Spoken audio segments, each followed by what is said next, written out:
Better Balance and City Dads Group. Special thanks to our co-sponsors, Dad 2.0 Summit, Life of Dad, and the Handsome Father. As you listen, you can join all of us on Twitter at #WorkingDad. My name is Matt Schneider. I'm the co-founder of City Dads Group, an effort to build communities of dads across the United States. And as of today, we're in 17 cities. Go to citydadsgroup.com to find us in a city near you. Today we're talking about working dads. I started thinking about dads in the workplace about 6 years ago. I was an at-home dad thrilled with what I called the privilege of being able to stay at home with my kids and truly be the dad that I wanted to be. Through our NYC Dads Group meetups and our New Dad boot camps, though, I started to meet dads with full-time, meaningful careers that also wanted to be good dads. These dads were really struggling, and they had nowhere to turn because the work-life discussion was happening among women, and it was assumed by most people that dads weren't worried about having it all. I even remember Googling the term working dad, and I really found nothing. There are a few pioneering organizations, though, that did start a movement to include dads in the conversation. Among them, the team at A Better Balance. Dina Baxt and her colleagues have long recognized that moms and dads are both impacted by government and workplace policies like paid sick leave and paid parental leave. A Better Balance continues to be on the front lines fighting for families, city by city, state by state, and they're instrumental in getting paid sick leave and paid family leave legislation passed across the country. Today we'll hear from A Better Balance co-president Dina Baxt and staff attorney Phoebe Taubman as they discuss the patchwork of laws that affect the modern dad's juggle, touching on paternity leave, paid sick time, workplace flexibility, the rights of LGBT parents, and employment discrimination protections. Laws and workplace policies are only one side of the discussion, though. We all know that the culture of most workplaces doesn't support men being anything less than 100% focused on their work and career. Another pioneer in the working dad discussion is my friend Scott Behson. Over the past several years, Scott has been on a mission to bring these issues to the mainstream with his blog, Father's Work and Family, and his contributions to Time, The Wall Street Journal, Harvard Business Review, and the Huffington Post. He's about to release his first book on June 9th, The Working Dad's Survival Guide, and I'm predicting this is going to be the definitive guide for dads wrestling with these issues. Today, Scott is going to focus on the practical side of the discussion. He'll talk about how dads can advocate for themselves in the workplace. One more note, we're planning to leave time for questions at the end. We're using the Google Hangout Q&A app, which you should see on the left side of your screen. Type in your question there, and we'll try to get to it before the end of the hour. With that, let's get started. Thank you for joining us, Dina Baxt from A Better Balance. Thanks so much, Matt, and thanks everyone for joining us this afternoon for this webinar on the modern dad's juggle. So I think we can begin. We can pull up the PowerPoint, as folks can see. So by way of background, as you heard from Matt, A Better Balance is a national legal organization headquartered in New York City and doing work really around the country in states and cities nationwide to advance family-friendly laws and policies. Specifically, our mission is to promote equality and expand choices for men and women at all income levels so they may care for their families without sacrificing their economic security. And we employ a range of legal strategies to promote flexible work and discrimination of caregivers and value the work of caring for families. So as women's rights lawyers by training, some may wonder why we didn't name our organization A Better Balance and advancing the rights of women and girls or something along those lines. But for almost a decade ago, we were very intentional in our mission. That is, the work-family time crunch impacts all of us. We are all impacted by society's devaluation of the critical work of caring for our loved ones. We are all caregivers at some point in our lives and need time and flexibility to care for our families, whether we stay in the workforce full-time, part-time, or exit the workforce entirely for a period of years to take on caregiving duties. Yet, the sad reality is our nation's laws and policies have simply not kept up with changing demographics. That is, more mothers are in the paid workforce than ever before, and more families rely on 2 paychecks to make ends meet. These demographic changes have profoundly changed how American men and women view their role in the workplace and at home. And really, as this next slide, Daddy Duty, shows, the data really confirms it, right? Dads are in fact taking a more active role in caring for their children and work around the house than a generation ago. Men also see their roles in a different way than a generation ago. Research shows men care about being present and visible in a child's life, being a good coach, role model, and provide love and support. In fact, according to the Pew Foundations, Americans today expect dads to be more emotional comforters and moral teachers to their kids than breadwinners and disciplinarians. That is a really big change in society's expectations and attitudes towards men and fathers. Another important study showed that men in 50 or 60-hour-a-week jobs want to work less. So as a result, it's a little surprised that fathers are experiencing an extraordinary high amount of work-family conflict. And according to a survey our organization did a few years ago, 75% of professional dads often worried that they didn't have enough time to be the parents that they wanted to be. So clearly, the work-family juggle is not just a women's issue. And yeah, as I said, the workplace policies have not caught up. In the same survey, nearly 7 out of 10 respondents said they would personally benefit from flexible work arrangements, such as flexible hours, the ability to work from home. And survey participants also indicated that government support would help them better meet the competing demands of work and family. In fact, nearly 80% of respondents support laws requiring paid leave. But while some employers are certainly leading the way with very progressive policies and practices, the reality is for women and for men, too many caregivers are forced to fend for themselves and don't have the law's protection on their side when they need it. Not only that, what we also see through our free legal clinic is that we've seen, and as we've spoken to men around the country, the men encounter more resistance than women when they buck this breadwinner stereotype and ask for more workplace flex. The flex that's beyond, I want to leave early to attend my daughter's dance recital, where that may be praised or men may be stroked for being such a wonderful parent. When men request more formal flexibility, like I'd like to work part-time for, long period of time, or I want to really take advantage of an employer's, lengthy leave policy, the attitudes shift. So there's a real difference in terms of attitudes towards informal and formal flexibility for men. And as the Supreme Court stated in 2003, stereotypes about women's domestic roles are reinforced by parallel stereotypes presuming a lack of domestic responsibilities for men. So on this next slide, you see some examples, right?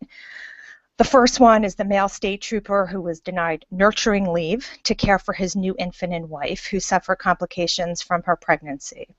His employer told her that there was no way he qualified as a primary caregiver for his wife and said, God made women to have babies, and unless you have a baby, there is no way you could be the primary caregiver. The trooper won that case. Thank goodness. A second case, a father was to be fired after informing his employer that his girlfriend was pregnant and seeking an afternoon to help her find a doctor. And the negative evaluation said, I'm not here to tell you how to live your life, but these distractions are going to have, to have over the next 10 months are going to be too much. You need to decide if you want to totally commit yourself to this endeavor. If you don't want to, quote, buy in and put a maximum effort into developing your career, do me and Josh a favor and quit now. Don't waste your time. Or you don't waste our time or yours. The party's over, Anthony. You need to decide what you want to do. I intend to monitor very closely your progress from here on out. If you do not want to work under this kind of scrutiny, leave now. And finally, I divide childcare pickup, drop-off with my wife on a more or less 50-50 basis, take nearly equal proportion of unexpected daycare closures or sick days. But I have been asked by my CEO and board and directors, why doesn't your wife, a high-level full-time professional, care for your son in these instances, as if 50-50 on my end is too high a ratio. We have many more stories like that. Now, again, these are the examples where the stereotypes are pretty egregious. That when a dad,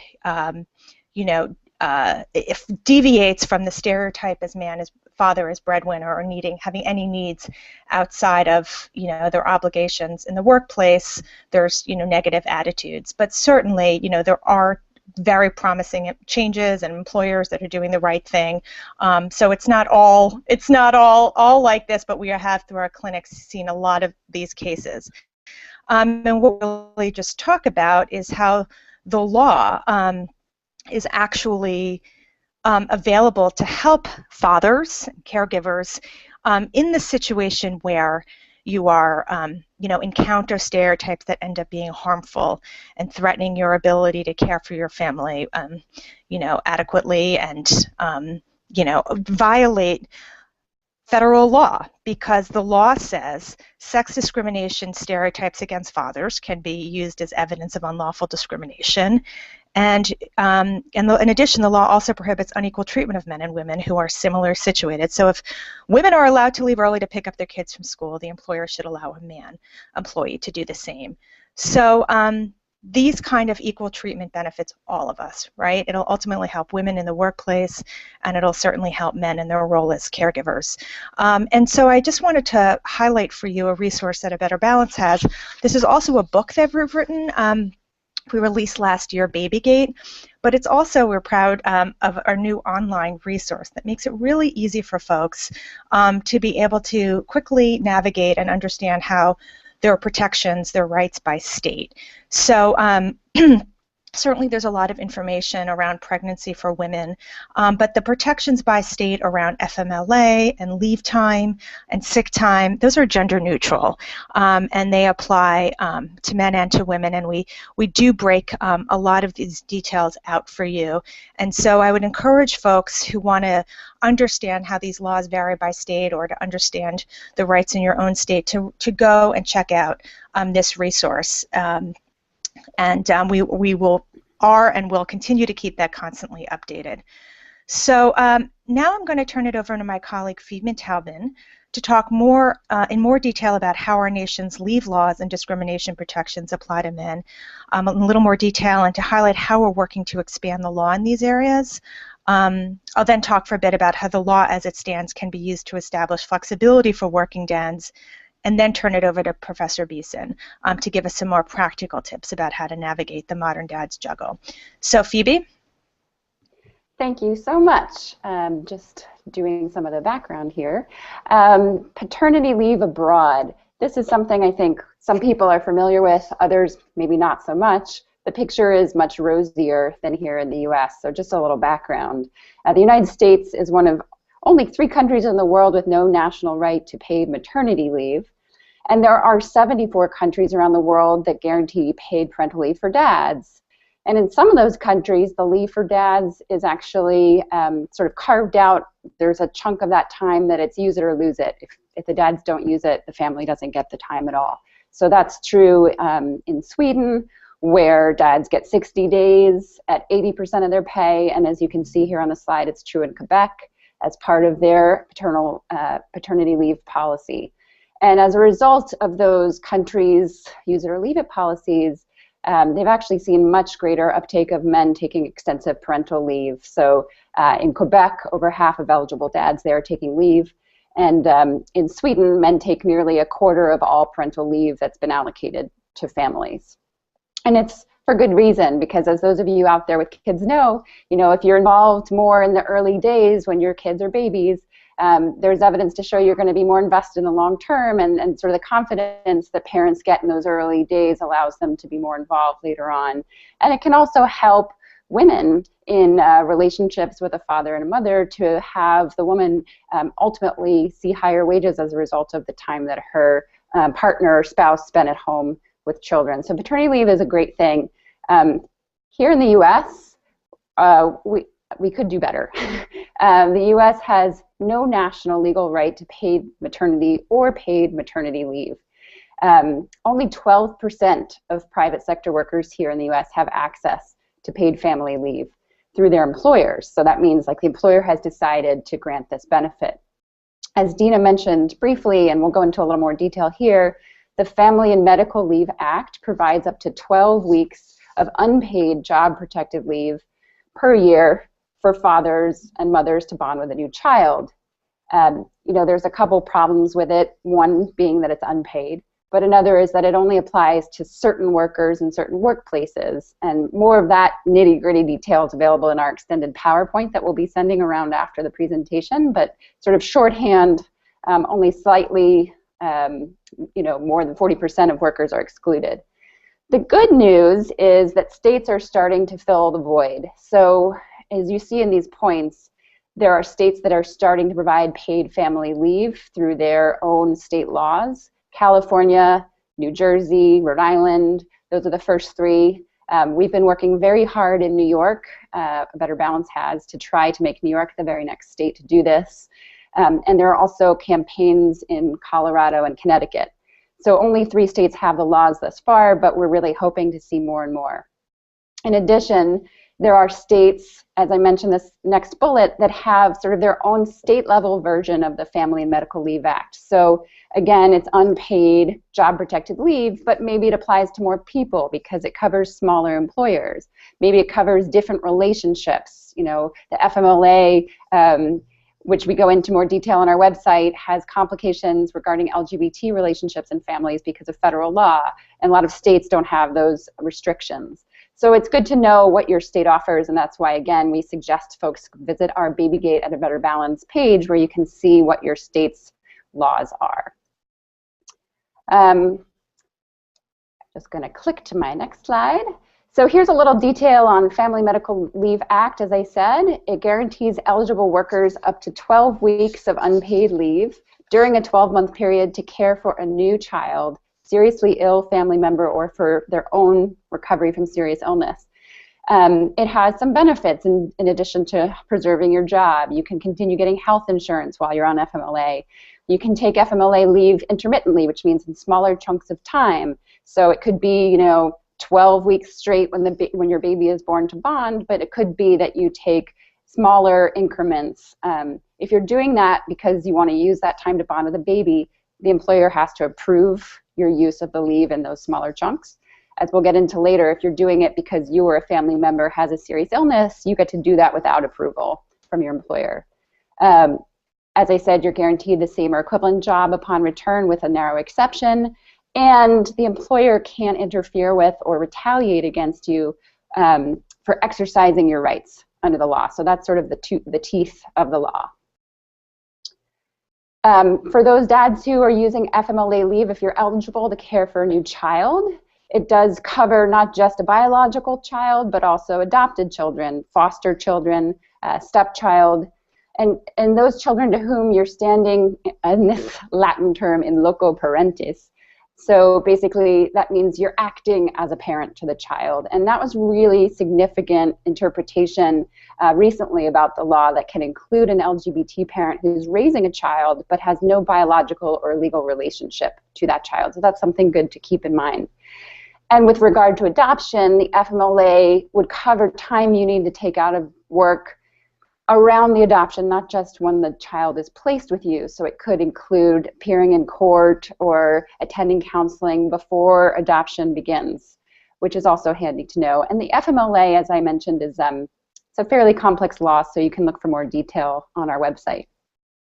If you're not covered by the FMLA or state law, or even if you are, your employer may offer more generous leave policies above and beyond what the law requires. So here we've just mentioned, some employers realize this recruiting advantage of a generous leave policy and given an example of one. But if your employer is not so enlightened and you feel like you want to try to negotiate something, we have some resources on our website, which I've provided a link for there, on the business case for why this is a good bottom line thing for employers as well. That being said, unfortunately, we do see that stigma attaches to a lot of men who want to take advantage of leave. Even when the policy says they have, X number of weeks, they don't feel like they can take it all because of the culture of the workplace. And so we have a few examples here of that, where a CFO told someone, a father, if we can do without you for a whole month, I wonder if we need the position at all. So these are the sorts of barriers that men are facing in the workplace, even where there are policies and laws on the book. So I just wanted to go into a little bit more about that kind of bias and discrimination, which Dina alluded to earlier, and highlight 2 particular situations around parental leave.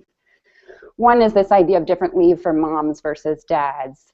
Obviously, there's long-held cultural assumptions built into the idea that mothers need to be there present with a newborn baby. But really the bonding that happens between parents and children applies to both fathers and to mothers. And so if an employer provides more bonding leave to mothers than to fathers, that can be potentially a problem under sexual discrimination laws. The employer can provide additional leave to the birth mother for the purposes of recovery from childbirth and any kind of pregnancy disability leave. But beyond that period that's necessitated for her biological recovery, if it's about bonding, then it really should be for both men and women. And similarly, just wanted to highlight this issue for LGBT parents. If there's a state or local law that prohibits discrimination based on sexual orientation, so that says employers can't, treat LGBT workers worse than others, and not all places, not all states have these laws, but where they exist, then LGBT identified dads might be able to use these laws to get equal bonding leave that non-LGBT dads are getting. So that's something to keep in mind.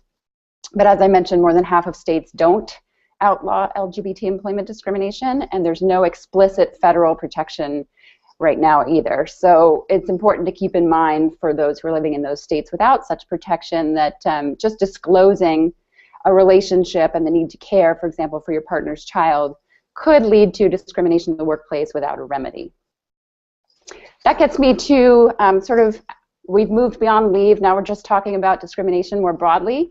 There's been a trend over the last 10 plus years of finding ways to use the law to address the kinds of unfair treatment that face caregivers in the workplace. And that includes men, women, parents, and even childless workers who are caring for aging or disabled relatives and who confront bias basically from their employers in the workplace. Now, there's no federal nationwide law that says employers, you can't discriminate against parents.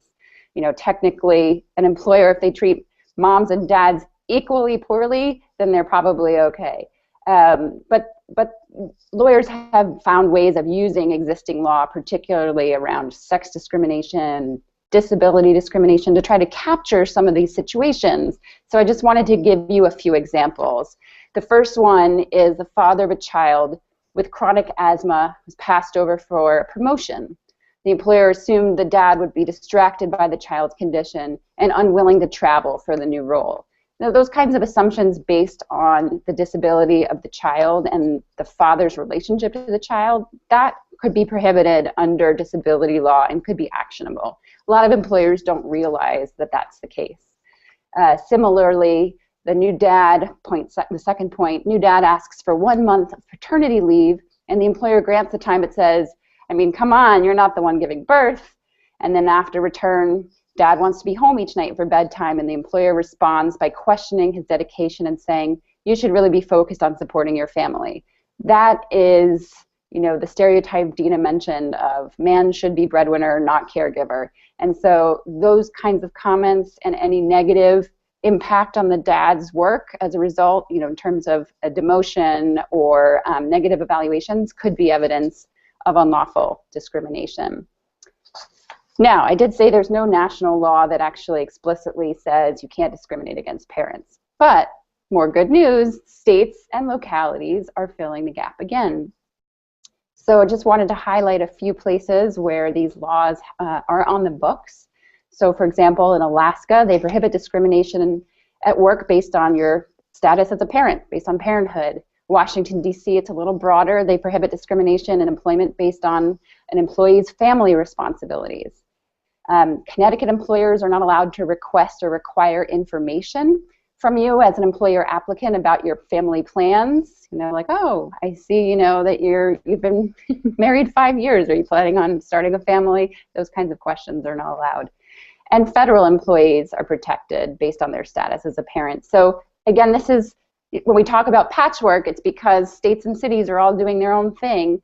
And in this case, on caregiver discrimination, over 60 cities have some of these protections written into their law for employment. So take a look at our website again, and toworklifelaw.org, which is a great resource on these caregiver discrimination laws, and see whether any of them apply where you live.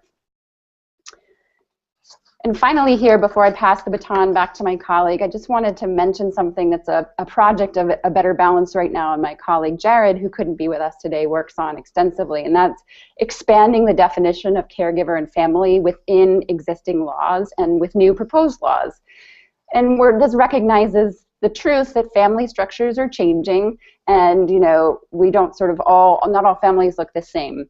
And in fact, the percentage of adults who are cohabitating and having kids outside of marriage has increased dramatically, and 1 in 5 Americans are in multi-generational households. So when we talk about a law that allows you to care for family, what does that family include? Well, we want to make sure it's not just, sort of father, mother, child, but maybe also a sister, an aunt, a family by choice. That's what this project is about, and we're trying to update the laws to reflect the current reality of families. And if you want to get involved, we'd encourage you to get in touch with us, because it's a really exciting new area of the law. So Dina, with that, I'm going to pass the baton over to you. Great. Thanks, Phoebe. So we're now moving on to the topic of workplace flexibility. And I'm going to kick it off by talking about where the law can protect you or provide a modicum of flexibility to you if you aren't so blessed with a supportive employer just offering it to you. So and as Phoebe said, we know raising a child, there is a period of time that is intensive and requires immediate leave for bonding time that the law does provide for, certainly under the FMLA. But we all know that raising a child takes more than just a few weeks or even a few months, that oftentimes as your child goes into school and it gets older, that we need some flexibility in order to be there for our children. And often it means the difference between being able to care for them in an emergency situation and actually keeping your paycheck. So let me highlight a few ways in which the law can help.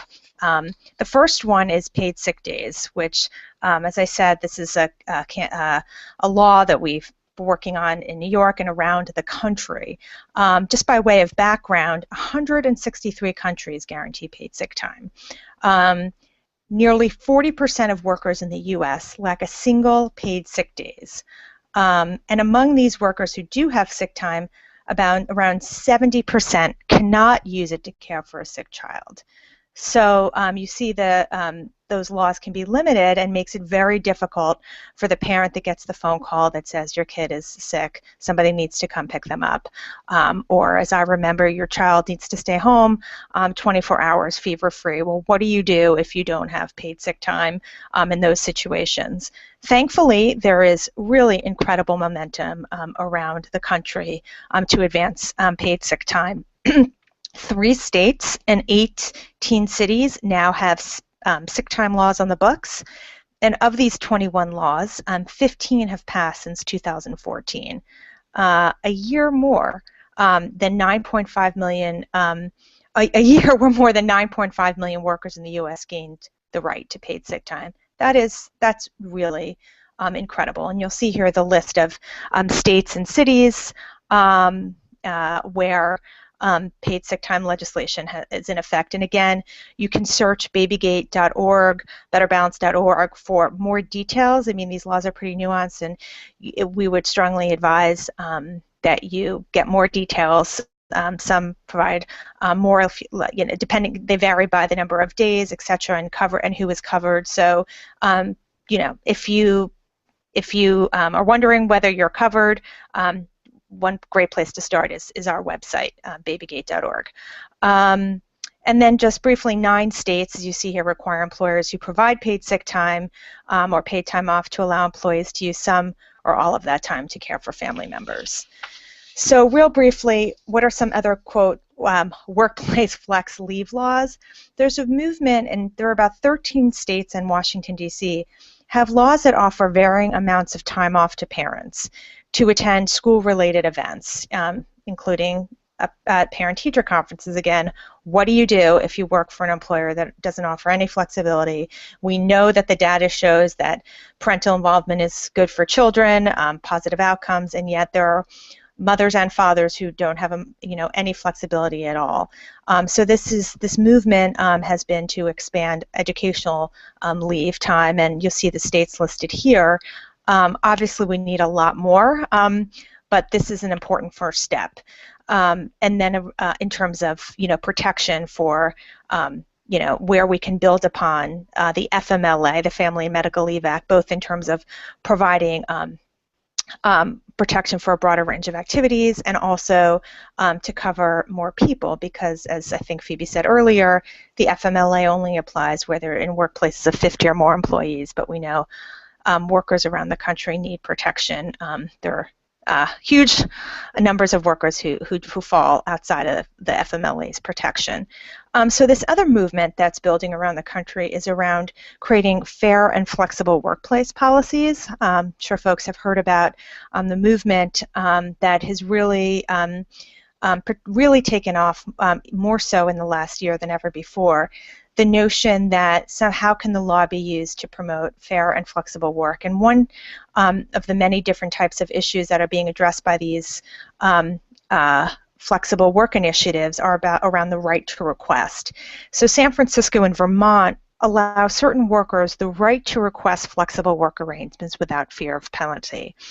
So that simply means it allows employees to engage in a good faith interactive process with their employer, and to see whether there is a workable solution to make flexible work possible.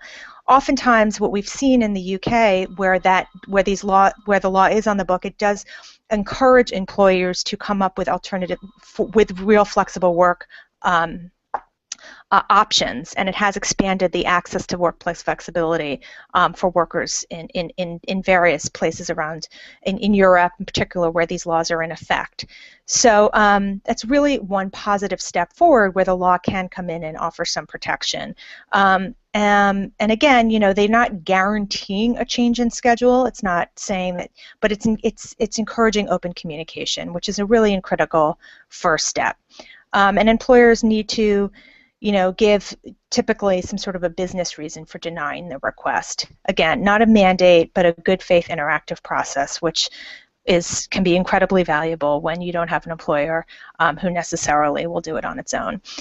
So the last thing I wanted to mention in terms of a legal protection is, as Phoebe mentioned earlier, this idea of intermittent leave under the FMLA. If you do work for an employer with 50 or more employees and you are covered by the FMLA because you work enough hours, etc., you can actually use the FMLA kind of to create some flexibility in your schedule, if you will, because leave can be improved in smaller chunks of time.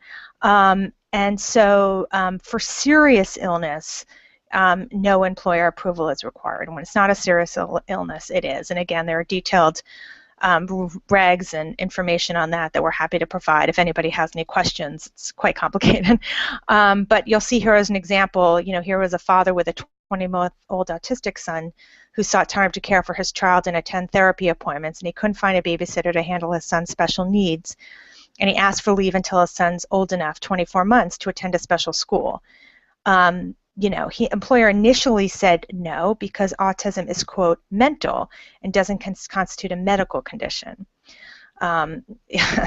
So with help from the union, which was great, the father was able to get intermittent leave, that the type of intermittent leave he needed to work part-time, 20 hours a week for 6 months, and then return to work full-time. So the FMLA can be a really powerful tool and sometimes give you just enough flexibility that you need in your schedule to meet your needs at home.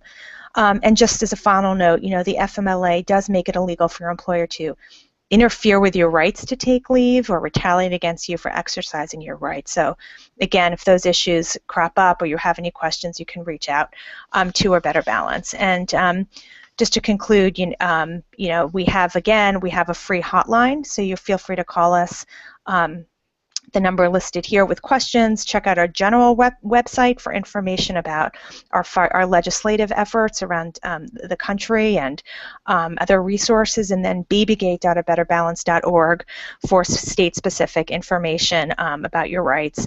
And of course, join us on Facebook and Twitter for the latest developments. And it's really my pleasure now to turn it over to Scott Behson, the author of the soon-to-be released book on Amazon. I believe it's June 9th, The Working Dad Survival Guide, How to Succeed at Work and at Home, to really walk us through the more practical aspects of navigating these issues and offering some real wisdom and pointers to fathers as they manage the work-family juggle. Scott? Yeah. Hi, thank you so much. And let me just say that A Better Balance really does such an amazing job in advocating for and then informing people about their legal rights in the workplace, so that's unbelievably important.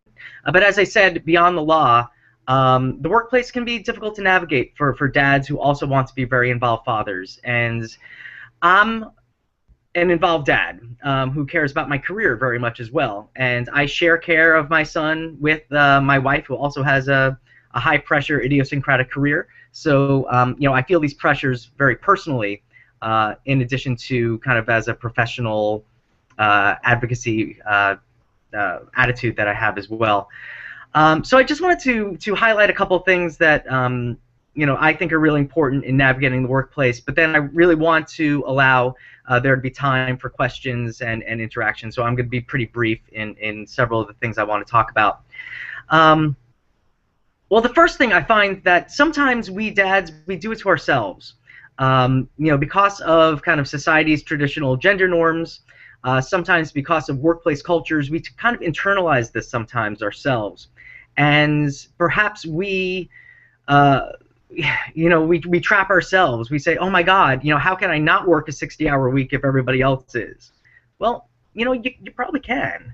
And you probably can if you do a great job at work, if you do A-level work at your most important tasks, and if you build yourself up as a valuable employee, most of the time you could use this built-up credibility to act a little more individualistically in the workplace. So, you know, a good friend of mine, there's an executive who spoke at one of my my university classes the other day. You know, he said the first time he left at 5 o'clock, when he was the earliest person to leave his workplace at 5 o'clock, he felt so nervous that he was going to be judged, and everybody was looking at him like, you know, he had two heads. And you know what? No one cared. And the reason no one cared is because they all trusted him, because he did great work for a long time. And they understood that if there were any loose ends, he'd go back on the computer at night, or you know, he'd make sure the work got done somehow. And then he started getting used to working more flexibly and more flexibly over time. And actually was able to then work out some arrangements later on. But he started small, and he felt like one of the obstacles, in addition to the legal issues and the workplace culture issues, is sometimes in our own heads. We sometimes internalize these types of things. So I just wanted to throw that out there as well, that sometimes we working dads do it to ourselves.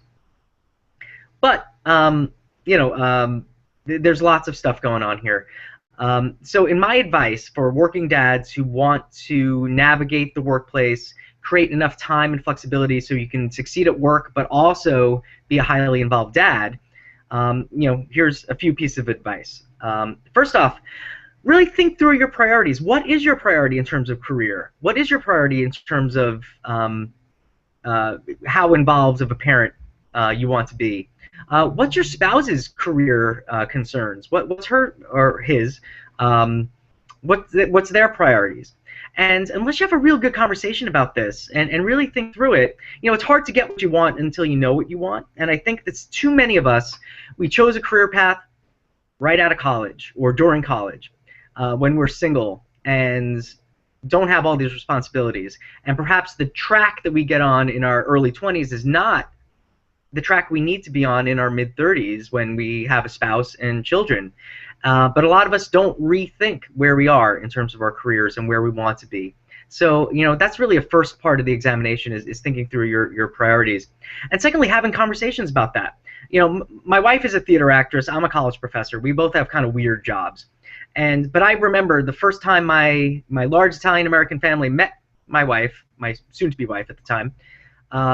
You know, it was at an engagement party, and you know, they all asked her. Every single one of my older Italian-American family members asked her, "So nice to meet you, Amy. Welcome to the family. Are you still going to be a professor? I'm sorry. Are you still going to be an actress now that you're getting married?" And she was like, "Yeah, of course. And Scott's going to still be a professor." Like, so for us, you know, we were both very committed to our careers, and that was something we talked about, and we figured out ahead of time how we're going to make it work once we had our child. But you know, to other people, it's a foreign concept, you know, and particularly of those of an older generation who might not have had to confront these issues. And unfortunately, those perhaps people of the next older generation often are our supervisors or our bosses. So we have to do some education about the fact that being an involved parent does not mean you're less dedicated to work, and does not mean you can't take care of the things you need to take care of. So that's the first off. Secondly is also financial planning. The more financial freedom you have, I mean, if you're crushed by your mortgage and by your house payments and your car payments and by tuition payments, you're very dependent on your employer. And however, if you have more freedom to move, if you didn't buy the biggest house you could possibly afford, if you are not crushed by debt, you have more freedom to look for another employer, to maybe downshift your career over time, to maybe not pursue each new opportunity as it comes. So making sure we think about our financial planning is another thing. But thirdly, within the workplace now, you know, it's really important that we understand the different types of flexibility that are possible for us, ranging from things like flex time and telecommuting, etc. I would also say that probably for most dads in a workplace that's kind of a high-power workplace or a professional type of workplace, it's difficult to raise your hand and signal, "I want to be on flex time."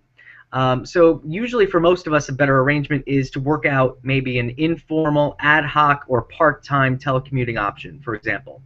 And there's ways to negotiate with managers to make this happen. And the last thing I'll go into detail on is, you know, if you think about it, most managers, in my experience, are well-meaning people who want to do the right thing, and they are. There's some jerks out there, don't get me wrong, there are, but most managers want to do the right thing. It's just they can't maybe find their way to doing it. So you have to pre-address your manager's concerns if you're going to try to work more flexibly. And the first concern many managers have is, well, if I let you work flexibly, how do I know if you're doing your job or not? Well, let's provide them the tool to do that.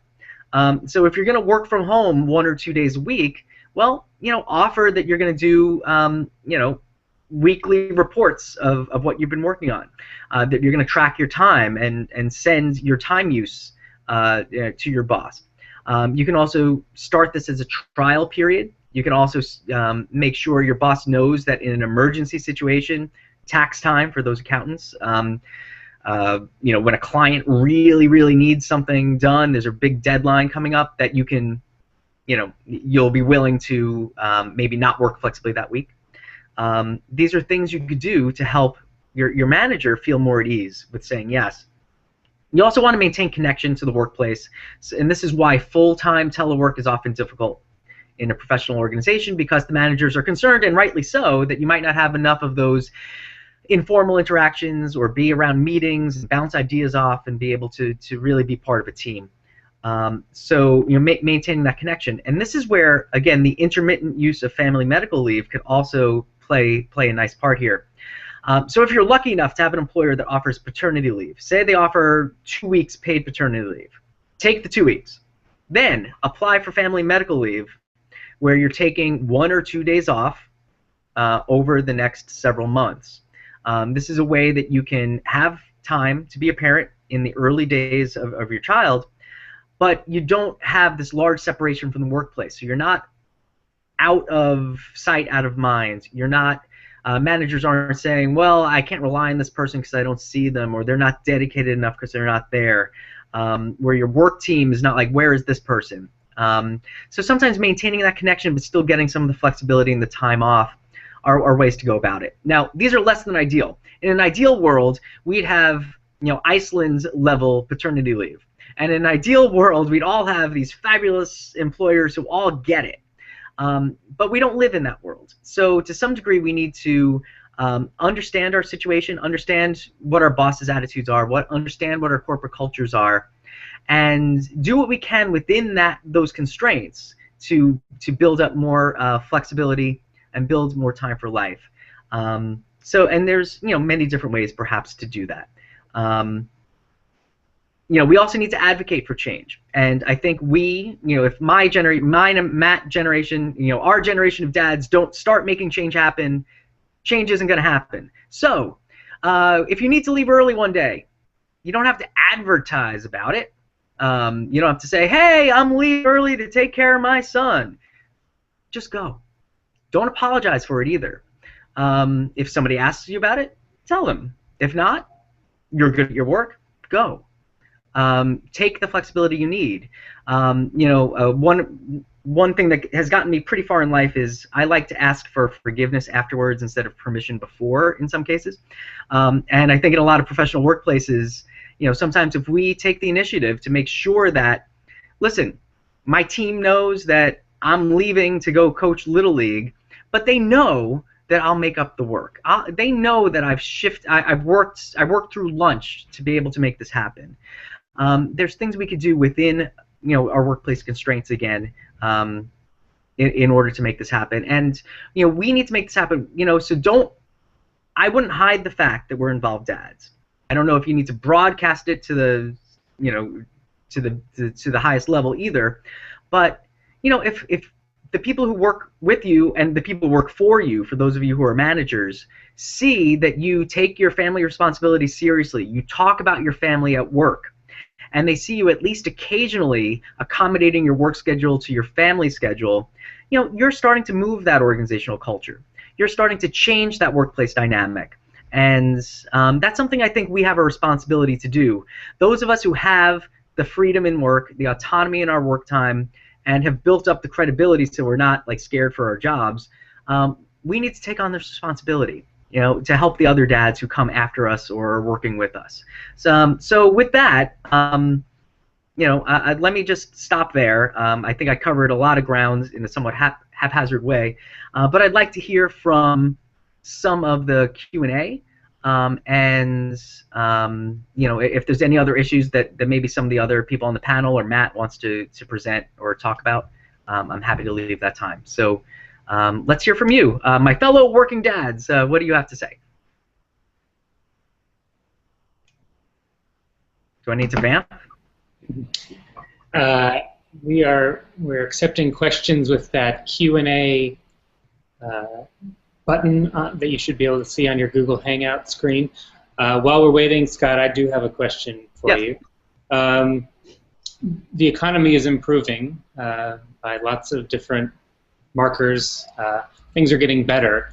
Do you think that that's going to improve the situation for dads? It's going to return us to a little bit of a position of power in the workplace and have a little more ability to take an afternoon off without the concern of being fired, because that employer is going to need us more than in those days when the threat of being laid off was right around the corner.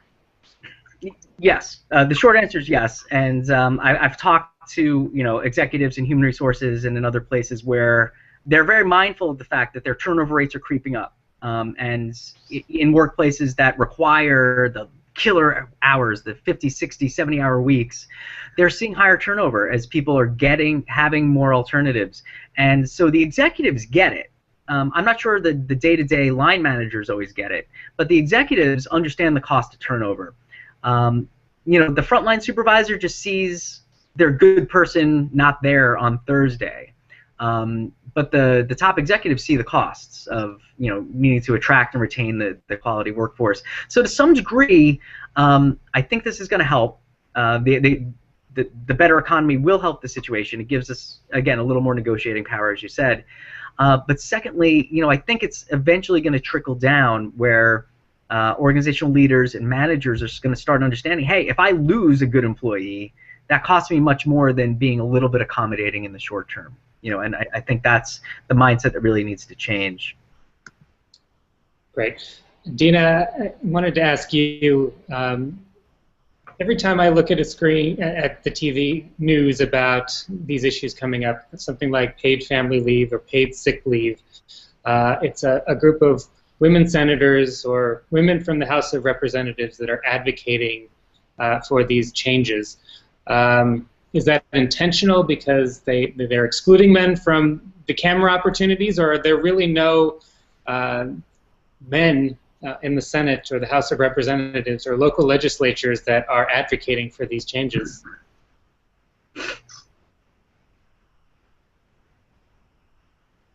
I think you're on mute. Well, let me just answer it from a dad's point of view and a private sector kind of guy's point of view. Is we need to see more men there, and I think to some degree the legislative strategy. I know Nancy Pelosi has talked about, you know, when women succeed, America succeeds, has been the catchphrase for a lot of this workplace issues, and I think that's a little bit. Listen, yes, we need to support working women. But I think we're turning off potential allies if we frame it just as a woman's issue. And one of the things that Better Balance has always done is, you know, make sure that this is a parent's issue. It's not just a mom's issue. I'd like to see more of that out of Washington. All right, Dina, do we have you back? We're still on mute. There we go. Yay. Okay. Absolutely. I would just agree wholeheartedly with Scott that, you know, we have to talk about these issues that impact all of us, women, men, employees, employers, and our economy. And we all do better when we have strong workplace laws and policies that meet the needs of the 21st century workforce. And, you know, we at A Better Balance and our colleagues who fight for paid leave policies every day, we're really encouraged by a Senate budget amendment where there was unanimous support for the Healthy Families Act in the Senate. There's a long way to go, you know, to navigate the political waters, but the reality is that these issues should appeal to men and women, and are, as poll after poll shows, are issues that have strong support from across party line and also from men and women. So the potential is huge, and I think we're going to see real progress in the coming years, and even sooner. Another question, it's kind of for all of you, it's both policy related and culture related. I have a theory that the movement among the LGBT community and the rights that the LGBT community is achieving in life and in the workplace are helping dads as well. Something like paternity leave policy seems to be tracking very closely with adoption leave policy, for example, and companies that allow parents to take off when they adopt a child. The time is similar to what it takes for what they give to a dad to take care of his child as soon as his wife, partner has a baby. Is there any weight to my theory, Dina? I'm going to let Phoebe, you want to handle that one? Yep. Sure, yeah, I was just going to say I think that is true, that we're seeing a lot of changes as sort of the growth of LGBT rights spreads across the country and state laws and hopefully, you know, at the federal level as well, that it's changing the way these dynamics are working out in the workplace as we're talking about LGBT families, not only because of, as you say, sort of how it affects the workplace and leave, but also even the gender role expectations in the home, because these things are very much connected, where you know, sort of there's a workplace revolution and there's a revolution in the home in terms of equality and finding ways to allow people to achieve their full potential in both realms. And I think LGBT families who are raising kids and sort of doing so without the constraints of generations of gender role expectations within those couples are really informing a lot of the ways that families of all different kinds will operate and then impact, you know, their division of work both in the workplace and at home. Yeah, if I could jump in, I think it is important because, you know, again, the assumption, the old school assumption that parenting only belongs to the person who has given birth, you know, is something that perpetuates itself in workplace culture and in some of the lack of progress we've seen in the laws here. And, you know, gay families in many cases, these are adoptive children. And again, it's a reminder to employers, and it's a reminder, I think, to public policy that parents it's a wider sphere than just birth moms. And maybe we start with, obviously maternity leave was kind of the first concession to, to parenting in the workplace, but it can't be the last, because there's so many different types of parents today than just birth mothers. All right, we have a question from the audience. Scott, we'll give you this one. The question is, how do you handle looking for a new job during family leave, both with your current employer and with the prospective employer? What do you say when a prospective employer asks you the question, why are you taking leave, and will you be taking leave down the road? Sure. Well, they shouldn't be asking that question, but so I guess I'm a little unsure of what the questioner means, so maybe they can they can chime back in a second. But so you're saying that you are on parental leave right now and you are interviewing for another job, is that correct? That's what I'm gathering. And okay, because if that's, I'm not supposed to ask, but what do you say? Right. Well, under my FMLA rights, you have no right to ask me that question, and I'm going to say. Right. No, right. That's a difficult thing to answer. Right. But I mean, if you're seeking a job legitimately and a new job legitimately, and one of the reasons that you're looking to leave your employer to go to a new employer is because you're looking for a more family supportive workplace, or a place that is more appreciative of your time outside of work, or is willing to be more flexible, that's a perfectly good question to ask, and in fact, or a way to answer it, and also a good question to ask. If your concern is workplace flexibility and a more family supportive work environment, we can be upfront with that in the interview stage. Particularly, interviewers really like it when the potential employee asks, probing questions about the organization. There's other ways to get this information, Glassdoor.com, LinkedIn. There are other places you can get maybe some insider information or informal information about the family supportiveness of employers. But if you're on family leave and you're looking for another job actively, I don't know if I would tell my current employer that, and I don't know if I feel great about that, honestly. If it's family medical leave, that's one thing. But if your employer has been generous enough to provide parental leave on their own volition, then perhaps that's a sign of a good employer, and maybe one that we could try to do right by as well. I'm going to sneak in one more question, I think, before the end of our time. Question is, how would you suggest in the workplace, the question from the audience, or the questioner asked, campaigning for better benefits for dads. How do you suggest doing that within the workplace without upsetting the employer? And Scott, maybe you know some workplaces where dads have been able to advocate for themselves and really get some. Yeah, if I could jump in here, I'm sorry to jump in again, but if you work for a large employer, they probably have something called the diversity and inclusion program within their human resource management offerings, and oftentimes there's a parenting or a mom's diversity and inclusion group. There's no reason dads can't get involved in a parenting group or start kind of a dad's wing of that group, so to speak. And that might be a way to at least get the ear of the human resource management department there. Secondly, there's going to be 20% of people who are very resistant to new ideas, 20% who are like, yes, this is awesome, let's go ahead, and you have the 60% of people who need to be persuaded and educated over time. So, if you could figure out who in the organization fits in those three buckets, you can communicate differently to those groups to try to enlist support.